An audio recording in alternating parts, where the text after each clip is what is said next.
Right, Dubai International Cricket stadium से ताज़ा तरीन खबर। एज एक्सपेक्टेड भारत ने टॉस जीतकर पहले बॉलिंग करने का फैसला किया है। Repeatedly team India Asia cup में अब तक जो हमने देखा है, टॉस जीतकर पहले बॉलिंग करने को ही तरजीह देते हैं। अभी आज सूर्य कुमार यादव ने बताया कि दूसरी इनिंग्स में कुछ ड्यू का फैक्टर आ जाता है और बैटिंग थोड़ी आसान हो जाती है, इस वजह से भारतीय टीम तरजीह देती है पहले बॉलिंग करने को। आज सलमान अली आगा ने भी इत्तफाकन टॉस के बाद ये कहा कि आज अगर हम टॉस जीते तो हम भी बॉलिंग ही करते, यानी कि पाकिस्तान टीम का भी आज इरादा था पहले बॉलिंग करने का। Nonetheless the toss has happened, Pakistan team पहले बैटिंग कर रही है। पाकिस्तानी टीम में दो तब्दीलियां, हसन नवाज और खुशदिल शाह टीम का हिस्सा नहीं है। फ़हीम अशरफ और हुसैन तलत आज टीम में शामिल किए गए हैं इस बड़े मार्के के लिए। लेट्स नॉट फॉरगेट, ये सुपर 4 मरहला है, इसमें पाकिस्तान ने एटलीस्ट दो टीमों को शिकस्त देनी है और अगर सेफली फाइनल के लिए क्वालिफाई करना है तो तीनों टीमों को शिकस्त देकर फाइनल के लिए क्वालिफाई करना होगा।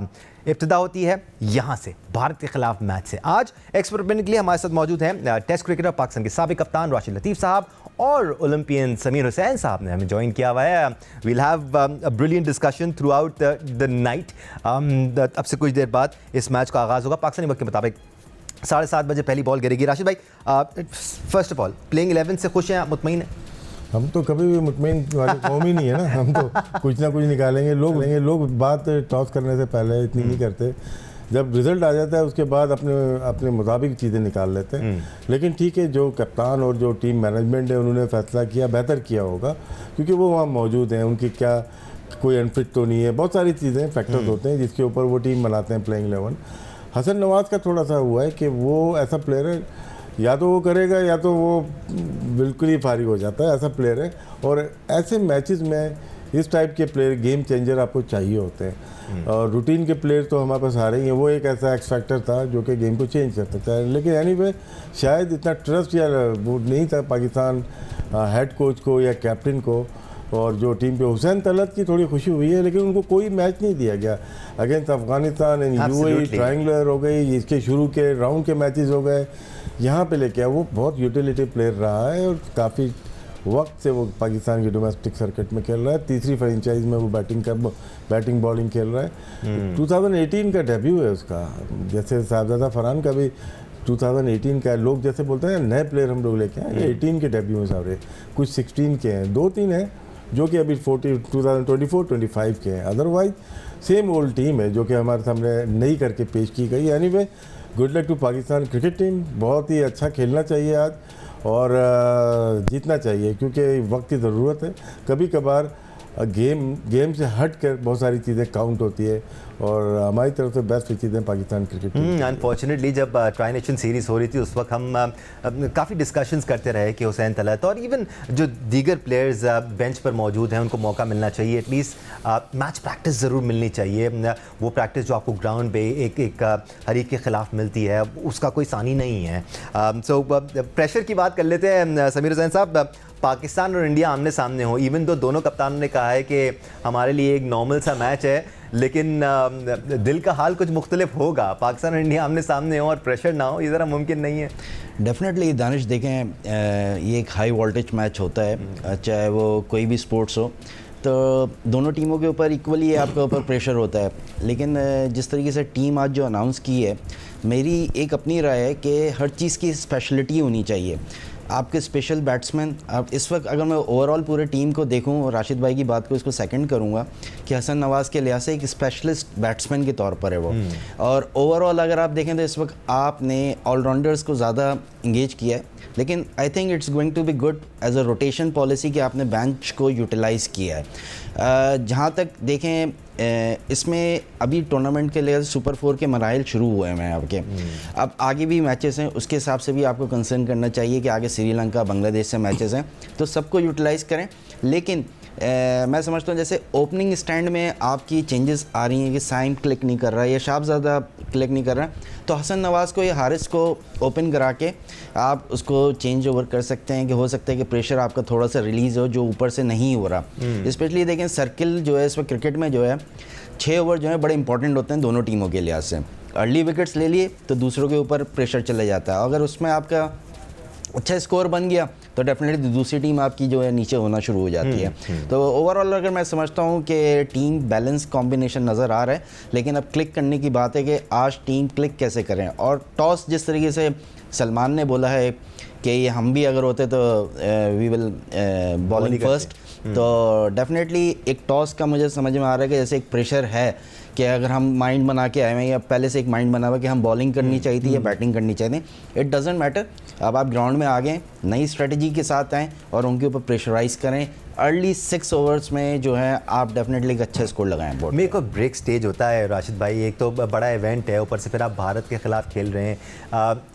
इस किस्म के मैचेस में हीरोज़ बनते देखे हैं हमने, और आपने हुसैन तलत का जिक्र किया, वो न्यू भी नहीं है राशिद भाई। ऐसा नहीं है कि अभी हम फ्रेशली उनको उठा के लेके आए हैं। आपने खुद कहा कि वो 2018 से on end of Pakistan team के साथ रहे हैं। उसके अलावा पाकिस्तान में उन्होंने हाई लेवल की क्रिकेट खेली है, उन्होंने लीग क्रिकेट अच्छे लेवल पे खेली है और पाकिस्तान के लिए रन्स भी स्कोर किए हैं। क्या आइडियल बैटिंग पोजीशन होनी चाहिए हुसैन तलत की आज? ऑब्वियसली अब से कुछ देर बाद हमें नज़र आ जाएगा। देखिए लेफ्ट हैंडर हमारे पास मौजूद है, एक ओपनर होगा, नंबर 3 पे फ़खर है, वो भी लेफ्ट हैंडर है। फिर आपको 4 नंबर पे तो राइट हैंडर जाएगा, वो आपके कैप्टन है सलमान अली आएगा। 5 पे बनता है इनका कि ये खुद आएँ, और उसके बाद देखते हैं हारिस हैं नंबर 6 पे। फिर एक लेफ्ट हैंडर बहुत इफेक्टिव होता है थ्रू आउट ऑफ टूर। इसमें देखें श्रीलंकन हो या इंडियन प्लेयर्स हों या दूसरी टीम के हों, तो अच्छा खेलते हुए नज़र आए हैं आपको।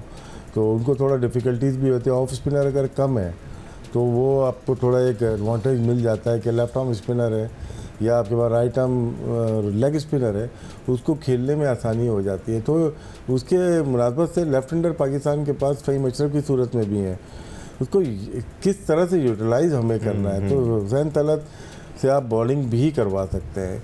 2 चीज़ें हो रही है, अगर हुसैन तलत खेल रहे थे तो फ़हीम को डालने का मकसद शायद बैटिंग को और बढ़ाया है इन्होंने, मे भी ऐसा है। तो लेकिन ये पहले भी इस तरह से खेल चुके हैं। लेकिन जो सिकंदर बख्श बात करते थे, मेरे ख्याल से वो बात बेहतर, सिकंदर बख्श है नहीं, उनके सामने बात करता हूँ ना तो मुझे ज़्यादा मज़ा आता है बात करने में, उनकी तारीफ़ करने में कि वो बोलते हैं, बात ठीक करते हैं कि आपके जो प्लेयर्स गए हुए हैं, अगर आपको किसी को खिलाना है माइंड में है तो उसको आप ट्राई करते रहें। सही बात, आप खिलाएं। जिस तरह इंडिया ने कल अर्शदीप को खिलाया और साथ में चक्रवर्ती को नहीं खिलाया, बुमराह को नहीं खिलाया, तो उन्होंने ट्राई किया अपने बेंच स्ट्रेंथ को। तो हम अपनी बेंच स्ट्रेंथ को एक ऐसे मौके पे लेके आए, डू एंड डाई सिचुएशन होती है ना इंडिया पाकिस्तान का मैच, लेकिन उम्मीद है कि हुसैन तलत इस पर पूरा उतरेगा। गुड प्लेयर है, मैच्योर है, सीजन प्लेयर है, और बॉलिंग हो बैटिंग हो वो परफॉर्म कर सकता है। और अच्छे मैच्योर क्रिकेटर हैं, ऐसा नहीं है कि बहुत ज़्यादा नर्वस नज़र आते हैं जब क्रीज पर आते हैं। ही होल्ड्स हिज ओन और अच्छी परफॉर्मेंसेस दिखाने की अहलियत भी रखते हैं। समीर हुसैन साहब, जब भी पाकिस्तान इंडिया का मैच हो, चाहे क्रिकेट हो, हॉकी हो या कोई भी आप दूसरा स्पोर्ट ले लें, वोल्टेज हाई ही होता है, एक्सपेक्टेशंस हाई होती हैं। लेकिन इस वक्त जो सिनेरियो क्रिएट हुआ है और जिस तरह एक तरह से पाकिस्तान क्रिकेट टीम को थोड़ा सा रिडिक्यूल भी किया जा रहा है अक्रॉस द बॉर्डर कि टीम इतनी तगड़ी नहीं है, when it comes two matches against India, ये स्किल और ये सारी चीज़ें उतनी मैटर नहीं करती। आपका जोश और जज्बा इतना हाई होता है कि अच्छी से अच्छी परफॉर्मेंसेस भी हम विटनेस कर सकते हैं। ये डेफिनेटली देखें, जो प्रेशर को हैंडल करना है ना, वो हर प्लेयर के लिहाज से एक ये ज़िंदगी में एक्सपीरियंस आता है, स्पेशली इन मैचेस में। जो पाकिस्तानी प्लेयर्स हैं या इंडियन प्लेयर्स हैं, दोनों के ऊपर एक प्रेशर रहता है कि आपकी कौम आपसे क्या सवालात करेगी उस मैच के रिज़ल्ट के बाद, या मीडिया स्पेशली आप करें। तो मैं इस वक्त समझता हूँ कि ज़ाहिर बात है कि जो अभी इंसिडेंट हुआ है और एक वॉर जोन से हम निकले हैं और उसके बाद दोनों टीमों के ऊपर एक प्रेशर है। अगर इंडिया की टीम हारती है, पाकिस्तान की टीम जीतती है, तो डेफिनेटली उनके यहाँ भी इसी तरीके से। हमारे यहाँ इतना वो नहीं है अल्हम्दुलिल्लाह। मैं समझता हूँ कि देखें, टीम को एज अ गेम के हिसाब से जाना चाहिए। किसी भी हमारे जैसे हम ओलंपिक है, ओलंपिक का एक सर्कल है, तो मैं उसकी ज़रा एक डेफिनेशन दूंगा कि उसमें क्या मैसेज है। तमाम कंट्रीज़ की तरफ से एक पीस का मैसेज है, लेकिन ओवरऑल पीस स्पोर्ट्स फैलाता है। और आप अगर हैंड शेक नहीं करें या एक दूसरे को बुरा भला बोलें, तो ये आप अपने आप को शो कर रहे हैं कि आप किस जगह से ताल्लुक़ रखते हैं अभी। और जहाँ तक अभी पाकिस्तान के लिहाज से देखें तो पाकिस्तान ने अपना बड़ा पॉजिटिव जेस्चर दिया हर जगह से, चाहे वो गवर्नमेंट लेवल पर हो, चाहे टीम के लिहाज से हो। उन्होंने अब जैसे ओवरऑल पूरी दुनिया ने देखा कि आप हैंडशेक करने के लिहाज से कितना प्रोपेगेंडा किया गया। इवन पाकिस्तान टीम नीचे खड़ी रही, उन्होंने दरवाजे बंद कर दिए। तो ये चीज़ें जो हैं पाकिस्तान के लिए पॉजिटिव हैं। इट डजेंट मैटर कि टीम किसकी अच्छी है, लेकिन जेस्चर ये जाता है कि पाकिस्तान टीम की पॉजिटिविटी है और पाकिस्तान टीम ग्राउंड में जब उतरी है तो पॉजिटिव माइंड से उतरी है। एब्सोल्युटली।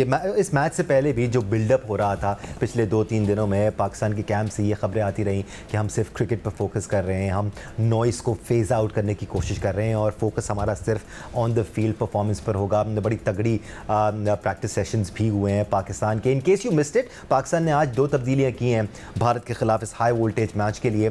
प्लेइंग 11 पाकिस्तान की क्या है आपकी स्क्रीन पर? फ़खर जमान, मोहम्मद हारिस, साहिब ज़फ़रान, साइम अयूब, अबरार अहमद, फ़हीम अशरफ, हुसैन तलत, मोहम्मद नवाज़, हारिस रऊफ़ और शाहीन शाह आफरीदी। तो एक अरसे से हम देखते आ रहे थे राशिद भाई, ख़ासतौर पे इन कंडीशंस में हम ज़्यादा स्पिनर्स खिला रहे थे और पेसर्स खिला नहीं रहे थे। आज शाहीन और हारिस तो खेल ही रहे हैं, उसके साथ फ़हीम भी खेल रहे हैं। आपको लगता है इसका फ़ायदा होगा? बिकॉज जिस तरह बांग्लादेश ने हमें दिखाया है कि उनके पेसर्स डिफरेंस क्रिएट करते आ रहे हैं, उस तरह आपके पेसर्स भी कर सकते हैं? डिपेंड करता है कि सिचुएशन क्या है मैच की, कितने ओवर हमें पावर प्ले में फास्ट बॉल से करवाने हैं, कितने ओवर तक हम स्पिनर्स पे जा सकते हैं। क्योंकि लास्ट 2 मैचेस ने माइंड चेंज किया है। मैं भी ये चाह रहा था कि पहले बैटिंग एक शिफ्ट आया है ना, शिफ्ट आ गया क्योंकि बॉल वेट हो गीली हो रही है, ग्रिप नहीं कर रही। तो दुनिया के अच्छे जो बॉलर अगर आप समझते हैं, नूर अहमद हो गए और साथ में मुजीब हो गए। फिर एक दिन पहले जो मैच हुआ था दोनों ने कंसीड किए रन्स और ये आए हैं 16, 17, 18 ओवर में। यहाँ पे अगर बॉलिंग स्पिनर कर रहे हैं उनको मुश्किलात हो रही है। फजले ने भी बॉलिंग की, फारूकी ने, उसको भी मार लगी। फिर हम कल का मैच देखते हैं, वहाँ पे देखें Hasaranga one of the best right arm leg spinner या मिस्ट्री कर लें, वो भी नहीं रोक पाए। उन्होंने आउट ज़रूर किए लेकिन उनके स्पिनर्स रोक नहीं पाए। अगर वला लागे को देखते हैं या किसी और स्पिनर ने बॉलिंग की है तो 15 ओवर के बाद बड़ा मुश्किल हो रहा है। क्या हमारे बॉलर, फास्ट बॉलर बॉल को कंट्रोल कर सकते हैं? अगर तो बॉल गीली हो जाती है, हमारे पास फ़हीम अशरफ है, हमारे पास शाहीन है या और कोई बॉलर बॉलिंग करता है, तो स्पिनर से आउट करने के लिए आपको जाना पड़ेगा 2 ओवर पावर प्ले में और आपको 12 ओवर तक टाइट आपको रखना पड़ेगा, वहाँ पे विकेट्स लेनी है।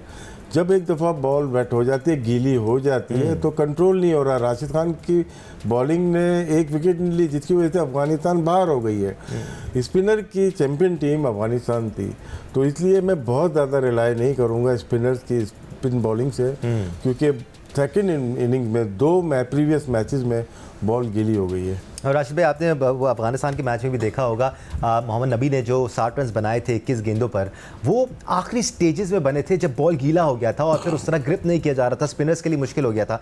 तो पाकिस्तान के लिए शुरू का पावर प्ले और आखिर के 6 ओवर बहुत ज़्यादा अहमियत के हामिल होंगे। एक तो शुरू के 6 ओवर में हमें पार्टनरशिप नहीं मिल रही है। ये जो है ना पावर प्ले, जी सर, देखिए हम तेज़ खेल रहे हैं लेकिन हम 45 रन से ज़्यादा जा नहीं रहे। हम तेज़ खेलने की कोशिश कर रहे हैं, नहीं खेल रहे हैं लेकिन ना डरे हुए हैं जी। 54 रन बनाए थे हमने, ट्रायंगुलर में बनाए, 55 बना लिए। अगर जा रहे हैं ना ऑल आउट जाना है, 3 आउट हो रहे हैं तो आप 70-75 कर दो।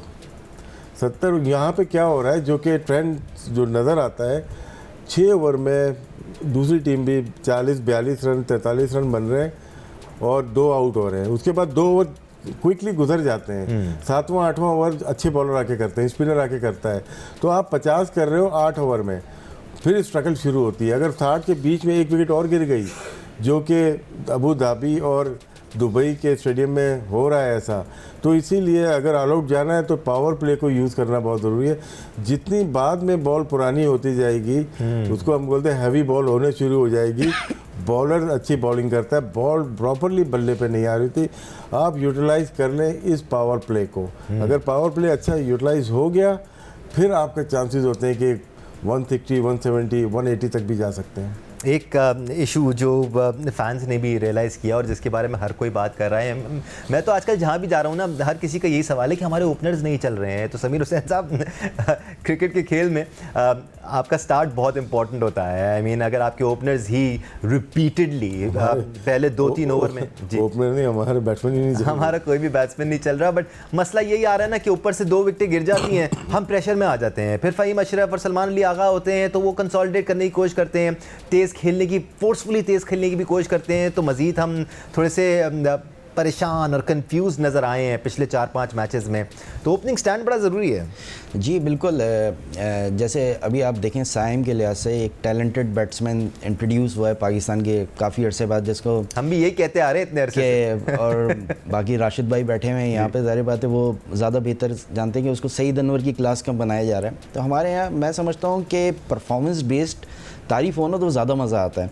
अच्छा, अनफॉर्चुनेटली मैं समझता हूँ कि वो जिस तरीके से कट पे या जिस तरीके से जो आउट हुआ है वो अपने पूरे शॉट खेलते हुए ही आउट हो रहा है, लेकिन थोड़ा सा उसको सोचना चाहिए, एक दो बॉलों के लिहाज से थोड़ा सा लंबा कर ले, क्योंकि पहले हमारे पास ये होता था कि 2 प्लेयर ऐसे थे जिनके नाम हमेशा लिए जाते हैं कि वो इतना रोक लेते थे कि बाद में एंड में आके रन नहीं हो रहे होते थे। अब इतनी जल्दी चले जाते हैं कि रोकने वाला कोई नहीं होता। तो ये दोनों मवाज़नात चल रहे हैं।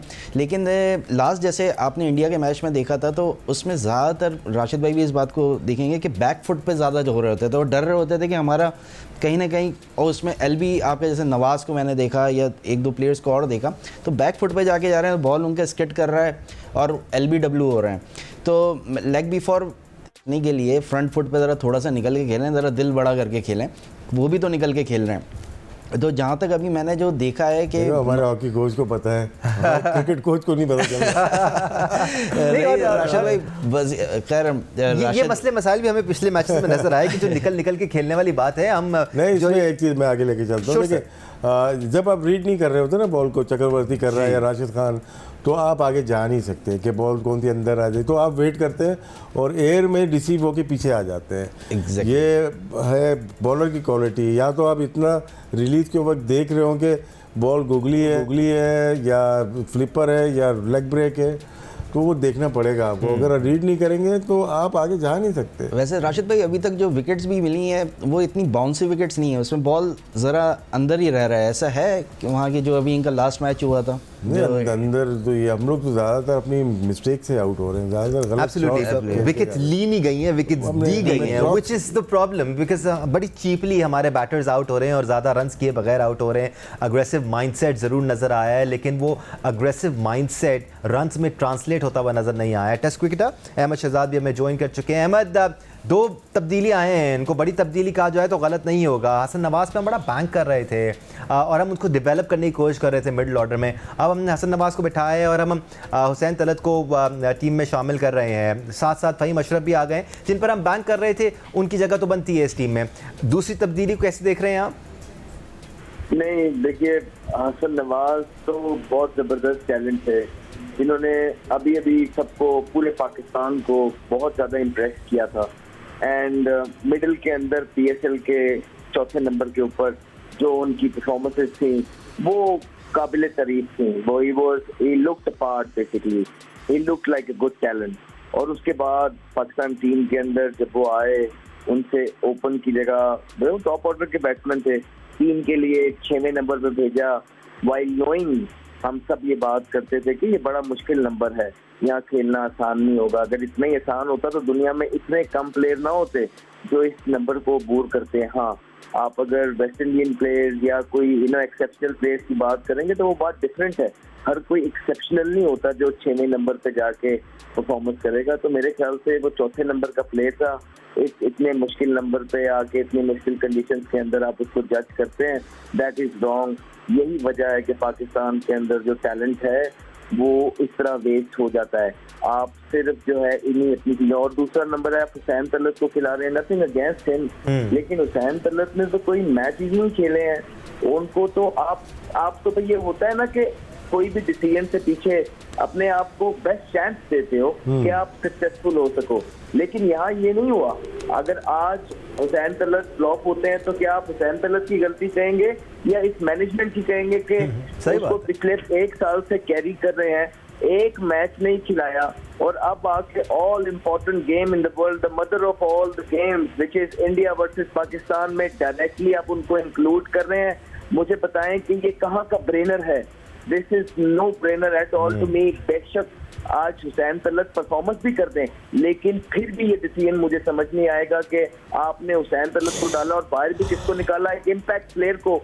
जो T20 के अंदर which is really really important. Already आप 8वें नंबर की टीम है, आपके पास इम्पैक्ट प्लेयर्स की कमी है और जो इम्पैक्ट प्लेयर्स आपके पास पड़े हैं आप उनको भी पार कर रहे हैं, अपने चांसेस और कम कर रहे हैं। This is no brainer at all. So I think this is a very very wrong move going forward in this game against India and excluding Hasan Nawaz. Spoken like a true cricketer Rashid Latif sahab, ये cricketers ने experience किया है पाकिस्तान में कि इसी तरह players को फिर ज़ाया भी किया जाता है कि उनको ऐसे बड़े मैच में खिला दिया गया, यहाँ पर वो फेल होता है। होता क्या है कि इतने सारे फ्लॉप के बाद तो अपने बैट्समैन जो है ना अपने गेयरअप कर रहा होता है बड़े मैच के लिए तैयारी। सही बात है। मे भी उसका आज का डे हो जो आपने उसको हक ही नहीं दिया उसको खेलने का, वो नए प्लेयर को ठीक है उसका भी है, लेकिन मैं ये समझता हूँ कि जगह थी टीम में उसकी। एक और प्लेयर आप एक्स्ट्रा खिला रहे हैं, जो अक्सर हम एक एक्स्ट्रा पे चल रहे होते हैं तो वो 10 टीम से हम 10 प्लेयर से खेल रहे होते हैं, वो फ्लॉप जा रहा है, लेकिन हमें ये पता था एक्स फैक्टर बन सकता है, वो नहीं खिलाया इन्होंने। कोई बात नहीं, लेकिन ये है कि प्लेयर पे इफेक्ट हो जाता है। नहीं, कभी इम्कान है। नहीं होता क्या है कि आपने उसको लाइसेंस दिया हुआ है, एक प्लेयर को लाइसेंस दिया हुआ है, या तो नेचुरल एबिलिटी पे आ जाओ कि नेचुरल खेलना है आपको, गाइडलाइंस हम ज़्यादा अच्छा खेलेंगे। नेचुरल देखो, दो चीज़ें नेचुरल आपको टीम में नज़र आ रही हैं, एक साइम अय्यूब की बॉलिंग, एक शाहीन अफरीदी की बैटिंग। इस पर कोचिंग का कोई अमल दखल है ही नहीं, ये नेचुरल है, तो सबको ही नेचुरल खेलने दो ना। फिर अगर फिर बाहर नहीं करो, बैकिंग नहीं मिली यहाँ पे, हसन नवाज को आपने छक्के लगवाए, जब तक ठीक था जब तक मार रहा था, जब वो सबसे वीक को नज़र आया आपको, उसको टारगेट किया आपने, निकाल दिया, बाहर कर दिया। अब उसको फ्यूचर हम क्या देखते हैं, तो इस तरह से प्लेयर को बर्बाद किया जाता है। देखने की बात हो रही है तो राशिद भाई इस वक्त दोनों ही टीमें ग्राउंड में आ चुकी हैं नेशनल एंथम्स के लिए। दोनों ही टीमों का नेशनल एंथम होगा और उसके बाद मैच का आगाज़ होगा पाकिस्तानी वक्त के मुताबिक 7:30 पे। दुबई इंटरनेशनल क्रिकेट स्टेडियम आज एक बार फिर होस्ट कर रहा है एशिया कप का बड़ा मैच, इस पाकिस्तान वर्सेस इंडिया सुपर 4 मरहले का ये इम्पोर्टेंट मैच। दोनों ही टीमें कोशिश करेंगी कि आज कामयाबी हासिल करके मज़ीद अपने पॉइंट्स हासिल करके आगे के लिए अपने इम्कानात रोशन करें। इसके अलावा पाकिस्तान टीम की बात की जाए तो आज के मैच के बाद श्रीलंका और फिर बांग्लादेश से भी पाकिस्तान ने मैचेस खेलने हैं। इस वक्त पाकिस्तान का नेशनल एंथम हो रहा है। What a moment this is, और ये ऐसा मोमेंट है जो हर एथलीट का खून गरमा देता होगा। समीर हुसैन साहब, a moment I am sure you have experience countless times too. Even जब भारत आप लोग गए थे 2014 में, उनको हरा के आए थे, उस वक्त भी जब कौमी तराना चला होगा भारत में ही, that would have been an experience itself and I am sure this would be similar. Definitely जी, क्योंकि उसमें भी इसी तरीके से थे कि हालात बड़े ख़राब थे और उस वक्त हम लोग इंडिया भुवनेश्वर पहुँचे थे 2014 में, और उसकी एक कड़ी थी क्योंकि एशियन गेम्स में हम लोग फाइनल में सिल्वर मेडलिस्ट हुए थे और अनफॉर्चुनेटली शूट आउट पे इंडिया से हारे थे।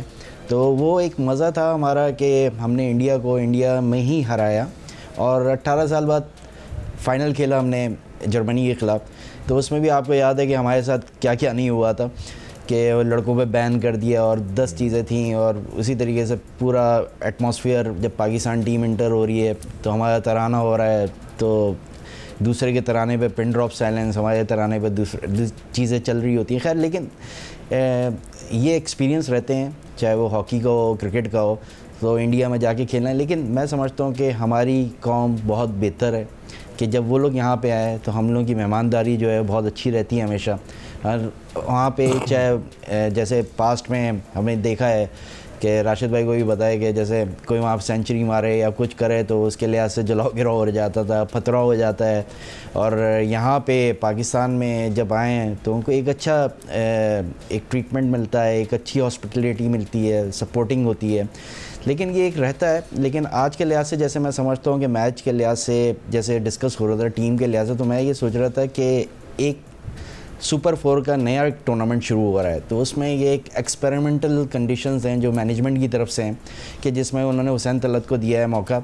लेकिन आगे आने वाले मैचेस में ज़्यादा एक्सपेरिमेंट नहीं होना चाहिए क्योंकि टीम जेल होने में बहुत टाइम लगता है और उससे रिज़ल्ट ओरिएंटेड नहीं होता।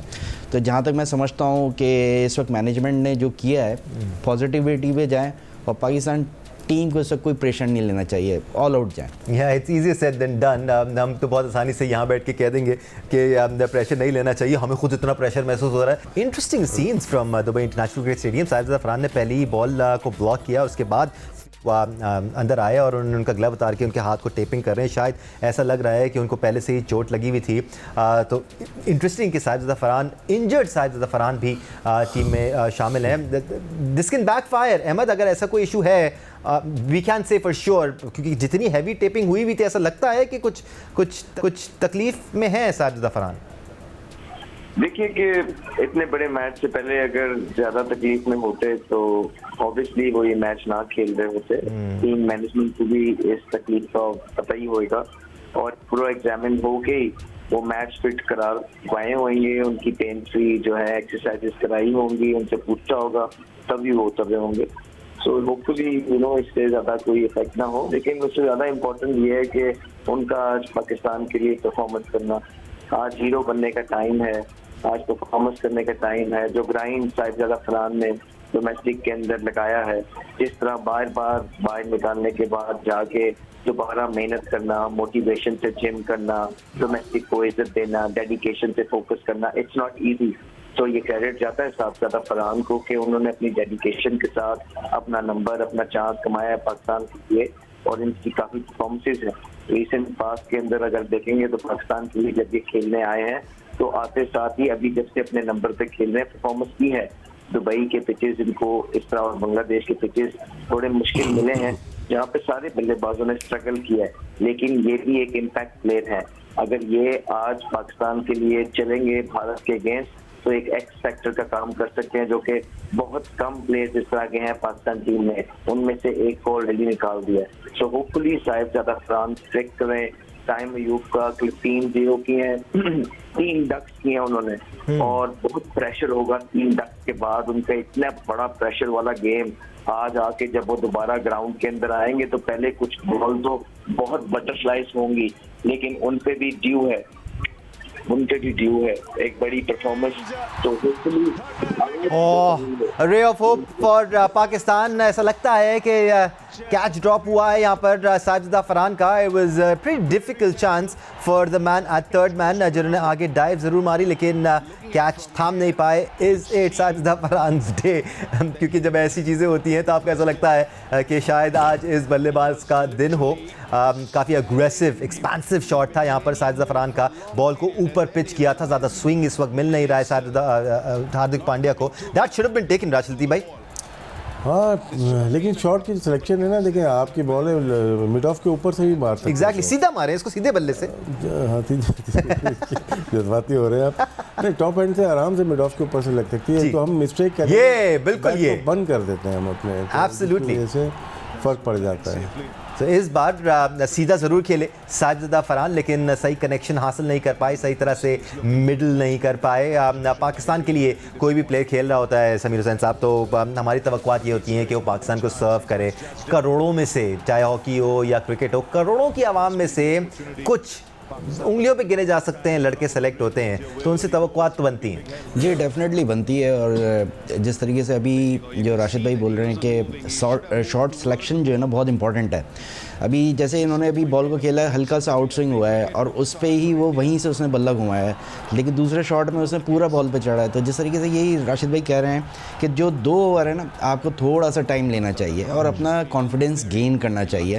देखिए हर स्पोर्ट्स में होता है कि अब जैसे हमारे हॉकी में है तो हमारे शुरू के जो 5-10 मिनट जो होते हैं फर्स्ट क्वार्टर के, वो बड़े इंपॉर्टेंट होते हैं, उसको सेटल डाउन करना होता है। तो हम लोगों की भी ये राय होती है कि आपस में एक दूसरे को पासेस खिलाएं ताकि आप अपना कॉन्फिडेंस गेन करें। तो इसी तरह बैट्समैन को भी ये है कि ज़रा 1-2 बॉलर करके पता है कि पिच अभी आपके हिसाब से नहीं हो रही है या बॉलर हावी है, तो थोड़ा सा आप लंबा करें। और मैं समझता हूँ आज अगर पाकिस्तान बैटिंग थोड़ा सा लंबा करेगी डेफिनेटली अच्छा स्कोर कर सकती है। Some aggression out there in the middle, कुछ स्लेजिंग भी हो रही है। पिछले मैच में हमने देखा था कि ना पाकिस्तानी बॉलर्स ना इंडियन बॉलर्स कोई बातचीत नहीं हो रही थी, लेकिन आज हार्दिक पांड्या थोड़ी सी स्लेजिंग भी कर रहे हैं। सो आज थोड़े से माइंड गेम्स भी देखेंगे हम राशिद लतीफ़ साहब। यहाँ पर आपको आवाज़ आ रही है?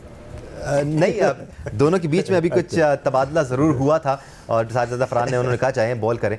और इस बार स्क्वायर लेग की जानिब खेला है, 1 रन ज़रूर हासिल करेंगे। तो पहले ओवर में 6 रन, कोई विकेट नहीं गिरी है, ये पॉजिटिव है राशिद लतीफ़ साहब हमारे लिए। जी एक चांस ज़रूर मिला है, लेकिन नॉर्मल क्रिकेट खेलें, कन्वेंशनल क्रिकेट खेलें, और फ़खर जमान ही हमारे अभी जितना फ़ायदा उठा सकते हैं साहबजादा फरहान। जब तक फ़खर जमान मौजूद है आप अपने पास चार्ज लें ज़्यादा, जैसा पहला ओवर खेला है, और नेक्स्ट ओवर में भी नॉर्मल जाएं। अगर 6-7 रन भी बनते हैं जी। तो उसके बाद तीसरा चौथा ओवर है, उनमें से एक पिक करें आप कि किसने 12 से 14 रन करने हैं, तो आप बिल्कुल रूटीन पे आ जाते हैं। होता क्या है कि आप अगर 5 ओवर में 28 रन है तो वहाँ मुश्किल हो जाती है। तो 2 ओवर नॉर्मल खेलें। नॉर्मल खेलने का मतलब 12 से 13 रन या 14 रन होने चाहिए आपको। और ज़्यादा मुश्किल तब हो जाती है जब एरियल शॉट की इतनी ज़रूरत नहीं है, वो है कि जो आपको बिल्कुल जगह स्लॉट में बॉल मिलती है, फिर आप उसको जाते हो। Absolutely. जहाँ पे स्विंग हो रही है तो आप ऑन मार रहे हैं तो चांसेस होते हैं आउट होने के। अभी अपने आपको 2 ओवर, 1 ओवर रह गया, उसको आराम से खेलें, उसके बाद चार्ज करें। और ज़्यादा मुश्किल तब हो जाती है राशिद भाई जब 5 ओवर में 28 हों और आपकी 2 विकेटें भी गिर गई हों, तो वो और ज़्यादा बुरी जाती है। तो I take 28 in 5 overs if Pakistan don't lose any wickets. इस वक्त फ़खर जमान सामना करेंगे या जसप्रीत बुमराह का। This is going to be a good matchup. Fakhar Zaman को आज ओपन करने के लिए पाकिस्तान टीम की जानिब से भेजा गया है। देखते हैं कि किस इंटेंट के साथ फ़खर जमान आए हैं। कदमों का इस्तेमाल किया, पंच किया है through the covers and he will get 4। No he will not. पूरी तरह से कनेक्ट किया नहीं था यहाँ पर फ़खर जमान ने, सही तरह से मिडल हुआ नहीं था, लेकिन 2 रन हासिल करने में ज़रूर कामयाब हुए हैं। यहाँ पर एक ब्रेक लेने का टाइम हो गया, मैच जारी है, आप भी मैच एंजॉय करें और हम भी आपके साथ रहेंगे। Welcome back once again to sports floor. Pakistan और भारत के दरमियान मैच का तीसरा ओवर इस वक्त जारी। पाकिस्तान ने 21 रन बना लिए। Moment of truth for Fakhar Zaman जो काफ़ी धुआंधार बैटिंग कर रहे थे। एक ऑफ कटर था यहाँ पर हार्दिक पांड्या की जानिब से, आउटसाइड एज तो लाजमी लगा है, लेकिन बॉल कैरी की है या नहीं ये देखना होगा। Oh, I think that's fallen in front. That has definitely fallen in front. So umpire ने आउट दिया नहीं था, ऑन फील्ड अंपायर ने सॉफ्ट डिसमिसल दिया नहीं यहाँ पर। भारतीय फील्डर्स ये समझते हैं कि ये सेफ है और कैच हुआ है, लेकिन ऐसा लगता नहीं है। राशिद लतीफ़ साहब, क्या लग रहा है आपको? यकीनी तौर पे आगे गिरी है बॉल? थर्ड अंपायर का फैसला आने दे। नहीं, क्योंकि देखें आप तो वैसे भी विकेट के पीछे आपने साल लगाए, राशिद लग रहा है कि ये जमीन पे लगी है। राशिद भाई इस कैच को ज़्यादा अच्छा बता सकते हैं ना, जो आपका अंदर जो यहाँ अगर आप देखेंगे रबर का जो टॉप होता है ना, उससे लग के अंदर आती है कभी कभार ग्लव्स में, तो उसमें जब ये फैसला मैच रेफरी और ये थर्ड अंपायर का बहुत ज़रूरी है। लाजमी यहाँ पर बेनिफिट डॉग तो मिलना चाहिए फ़खर जमान को, बिकॉज ऐसा लग रहा है कि बॉल गिर के उनके ग्लव में आई है। बाउंस हुआ है, ऐसे ही लग रहा है। बिल्कुल, विजुअली तो ऐसा लग रहा है कि बॉल गिर के संजू सैमसन के ग्लव्स में आई है, और कीपर को 100% अंदाज़ा होता है कि पूरी तरह से उसके ग्लव्स में आई है या बॉल नहीं आई है। लेकिन अगर यहाँ पर नॉट आउट होता है तो पाकिस्तान के लिए बड़ा पॉजिटिव साइन होगा, because Fakhar Zaman is looking really good. और आउट दे दिया है यहाँ पर अंपायर ने। ओह, now that was a 50-50 decision which went in favor of the Indian side. ऐसा लग नहीं रहा था कि बॉल सेफली हाथ में गई है, बट अंपायर का फैसला हतमी होता है। डेफिनेटली इसको जूम करके देखना चाहिए वैसे। लाजमी ऐसा लग रहा था कि बॉल आगे गिरी है, बट आप जैसे कह रहे थे नज़रों का धोखा भी हो सकता है। नहीं, कीपिंग में ना होता क्या है कि जब आप फील्डिंग में भी ना कभी कभार ऐसा लगता है ग्राउंड पे फिंगर्स आ जाती हैं और बॉल टिप टॉप पे लगती है और उसको होल्ड किया जाता है। एज़ पर रूल्स जब आपके पास कीपिंग ग्लव्स के भी टॉप पे लग के बॉल आ रही होती है तो वो भी धोखा होता है कभी कभार। इसमें तो क्लियरली राशिद भाई लग रहा था कि बॉल आगे गिरी है। देखने वाले बोलेंगे शायद हम रो रहे, बट ऐसा नहीं है। नहीं, मैं ऐसे वो बता रहा हूँ कि कभी कभार इस रूल्स को अप्लाई किया जाता है। अगर नॉट आउट भी देता था तो कोई इतनी कबाहत नहीं थी इसके अंदर। बहुत सारे डिसीजन हुए। मिड ऑफ पे कैच किया था रॉबिन स्मिथ ने, स्टीव स्मिथ ने, वो आउट दे दिया गया था। अगले ही मैच में दूसरी जगह पे मैच खेला जा रहा था, उसमें नॉट आउट दिया गया था। तो अंपायर की अपनी मंशा शामिल होती है कि वो किस तरह से एविडेंस को देख रहा है। ये एविडेंस है उनके लिए, और जिस तरह से लगा उनको वो उन्होंने फैसला किया। यार आई एम एब्सोल्युटली अमेज्ड कि ज़्यादा टाइम भी नहीं लिया थर्ड अंपायर ने। 3 बार उन्होंने फ़कत 3 बार रिप्ले देखा है, और इन 3 बार में क्लियर था नहीं। समीर हुसैन साहब, आपकी आंखें क्या देख रही थी? कि मेरी आंखें तो देख रही थी कि बॉल आगे गिरा है। नहीं देखें, इसमें जैसे ये DRS सिस्टम है तो डेफिनेटली उनको जूम करके उन्होंने देखा होगा, ये इस तरह जूम करके देखते हैं तो वो भी नजर आता है। लेकिन मैं आपके साथ ही हूँ, जब मैं और आप देख रहे हैं तो उसमें एक बाउंस नज़र आ रहा है। और राशिद भाई ने जिस तरह बताया है कि ज़ाहिर बात है कि एक एज दिया जाता है, टिप पे लग के है, क्योंकि राशिद भाई का इसका एक्सपीरियंस बहुत अच्छा है कैच का, क्योंकि इनके साथ भी ये एक मामला हुआ था पहले। बहुत मामले हुए थे। नहीं एब्सोल्युटली, और जब भी इस किस्म की सिचुएशन होती है तो एक बेनिफिट ऑफ डाउट बैट्समैन को जरूर मिलता है, देना खासतौर पे चाहिए। अगर हतमी तौर पर नजर ना आ रहा हो कि सेफली कैच गिरा है या नहीं गिरा है। अब नंबर 3 पे साइम अयूब आए हैं बैटिंग करने के लिए, उनको आज ओपनिंग पोजीशन से हटाकर नंबर 3 पर भेजा गया है। साइम अयूब के लिए इनिंग्स बहुत ज़्यादा अहमियत के हामिल है, बिकॉज पिछले 3 मैचेस में डक्स लगती आ रही हैं उनकी, और काफ़ी प्रेशर है साइम अयूब पर। अब जो प्रैक्टिस सेशंस भी हुए थे उसमें कोई 1-1.5 घंटे का सेशन लगाया था माइक हैसन ने साइम अयूब के साथ। अब उस सेशन का कितना फ़ायदा होता है कितना नहीं होता है ये तो आज के इस मैच में ही पता चलेगा। बट पाकिस्तान को पहला नुकसान हो चुका है, पहली कामयाबी टीम इंडिया ने यहाँ पर हासिल कर ली है। 21 रन पर एक खिलाड़ी पाकिस्तान का पवेलियन वापस लौट चुका है, और भारी नुकसान था ये पाकिस्तान के लिए, क्योंकि फ़खर जमान को आज ऊपर भेजा गया था। He was looking really good. Jasvir Bumrah के एक ओवर में 2 चौके लगाए, उसके बाद फिर हार्दिक पांड्या को आते ही ये पहली बॉल पर चौका लगाया, और उसके बाद अनफॉर्चुनेटली वो थोड़ा सा डाउटफुली सही बट आउट डिक्लेयर होकर अब वापस पवेलियन लौट चुके हैं।